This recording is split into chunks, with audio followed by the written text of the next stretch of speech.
Sir मैं शुरू करूंगा कि जब भी कभी ज़मीर के सौदे की बात हो, जब भी कभी ज़मीर के सौदे की बात हो, डट जाओ तुम हुसैन के इनकार की तरह। मेरे भाई मैं आपको बताता चलूं, मैं दुरुस्त करता चलूं, ये मरियम नवाज जिनका आप नाम ले रहे हैं, चीफ ऑर्गेनाइजर PMLN, इनकी तारीख यही कुछ है। ये जिस बाप की बेटी है, इसकी रगों में जिस शख्स का खून दौड़ता है, वो तो फ़ोन करके उस चच्चा की भतीजी जो अपने फैसले लिखवाया करता था, इसका बाप जिसने सुप्रीम कोर्ट पे चढ़ दौड़ने की तारीख रकम की थी, उसी बाप की बेटी यही कुछ करेगी और वो क्या गुल खिलाएगी। रही बात इमरान खान की, बात करते हैं। 9 अप्रैल था, 9 अप्रैल 2022 था, सभी ने देखा, एक रात थी, इसी आज की तारीख की रात थी, फैसला हुआ था, आधी रात को कोर्ट कचहरियां सज गई थी, चीफ जस्टिस घर से निकले, चल पड़े थे, प्रिजनर वैन आ चुकी थी, वही मौका था, सब ने देखा। जब खान ने कहा था कोई रह तो नहीं गया, जब कोई रह नहीं गया तब खान डायरी उठा के चला गया था। खान ने तब भी कहा था फैसले से तकलीफ हुई है, मायूसी हुई है, कंट्री बैकवर्ड पे जा रहा है, मुल्क के साथ खतरात हैं, खदशात हैं, रजीम चेंज हुआ है, लेकिन वही एडमिट दिस डिसीजन, उन्होंने तब भी डिसीजन का एडमिट किया था। ये इसी उम्मीद पे लड़ रहे हैं जबर के अंधेरों से, इसी उम्मीद पे लड़ रहे हैं जबर के अंधेरों से कि फिर जो सहर होगी वो हमारी होगी।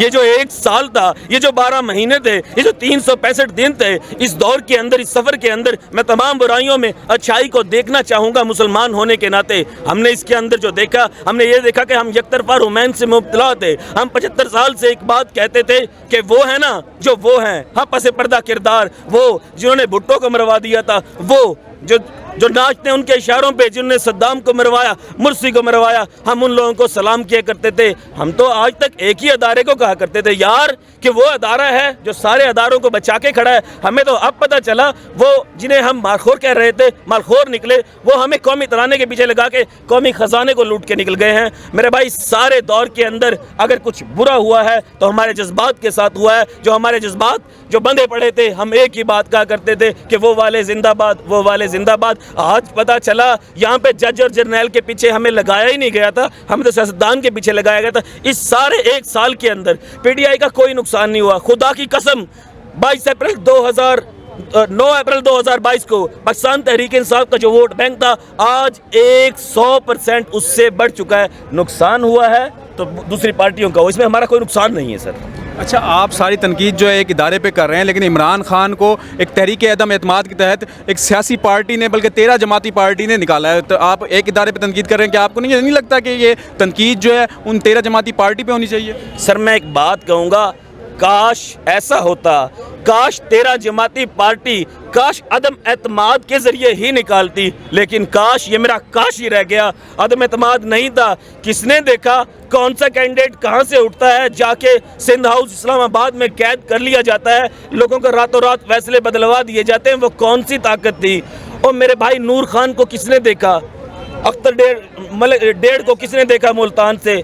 भाई बड़े बड़े लोग थे। अगर सियासत में ऐसा होता तो कभी भी ऐसा ना होता। अफसोस ये है हमें उलझाया गया है, दिखाया कुछ गया है, हुआ कुछ है इस कौम के साथ।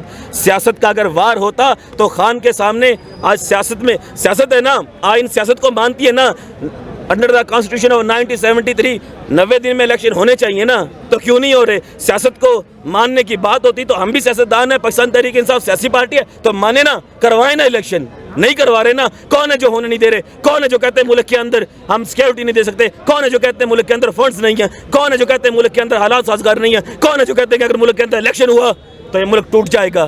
कौन है वो? मेरे भाई हम बिलवजह तनकीद नहीं करते, खुदा की कसम हम लोग पेड वर्कर नहीं है। NA 150 से सैयद फ़खर इमाम की हल्का से आए खड़े हैं, राना वक़ार निसार इनका एक नाम है, ट्रांसपोर्ट में एक नाम है, ये राना जहांगीर सर्विस जो है उसे ऑपरेट कर रहे हैं मुल्तान से बैठ के। भाई ऐसे ऐसे लोग खुदा की कसम पल्ले से पैसे लगा के यार गांव से उठ के आए हैं, ये इसलिए आए हैं कि इन्हें शऊर है, इन्हें पता है पॉलिटिकल अवेयरनेस क्या होती है। हम लोग किसी एजेंडे पे किसी अदारे के खिलाफ नहीं बोल रहे। खुदारा हम नहीं कहते कोई अदारा पूरे का पूरा करप्ट है, लेकिन मैं एक बात बताता हूँ, किसी एक बंदे को करप्ट कहने से अदारा करप्ट नहीं हो जाता। भाई जब तक कुएं में से इस्लाम की एक शरीयत है, जब कुएं में पुराने दौर में पानी निकालते थे, कुत्ता या बिल्ली गिर के मर जाया करता था। आप उसमें एक इस्तेलाह इस्तेमाल होती है कि इतने बोके या मटके पानी के निकाल दे। भाई उससे पहले ये कुत्ता निकालो, फिर 12 मटके या 12 बोके पानी के निकालो तो पानी पाक होगा। हम सिर्फ ये कह रहे हैं अदारा ठीक है, लेकिन उस मरे हुए कुत्ते को निकालें, उसके बाद पानी पाक रहेगा। अच्छा, आप मुल्तान से सियासत कर रहे हैं तो इमरान खान के हक में आप सपोर्टर हैं उनके, तो मोरूसी सियासत जो है उसके खिलाफ हैं आप, तो आप क्या ये नहीं समझते कि शाह महमूद कुरैशी जो है वो मुल्तान में पहले अपने बेटे को लेके आए, फिर अपनी बेटी को लेके आए, तो वो भी उसी मोरूसी सियासत पे चल रहे हैं? शाह महमूद साहब अगर अपनी बेटी को ना लेके आता तो किसको लेके आते उधर? सर इतना बड़ा हल्का उन्हें कोई नज़र नहीं आया।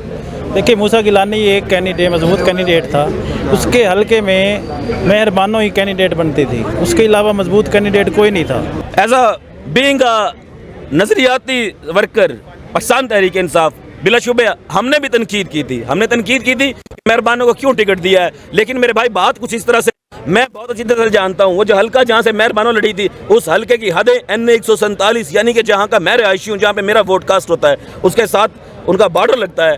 मेरे भाई वहाँ की ज़मीनी हक़ाइक़ ये है, वहाँ पे और कोई मजबूत कैंडिडेट था ही नहीं उस वक़्त की बात कर रहा हूँ, यानी कि जुलाई 2022 की। नाउ डेज सिचुएशन कुछ डिफरेंट है। बाकी फैसले हैं, पार्टी कभी भी फैसला करती है, पार्टी के वसीतर मुफाद में करती है, अदरवाइज़ कोई भी नहीं चाहता कि हमारी पार्टी का नुकसान हो। लेकिन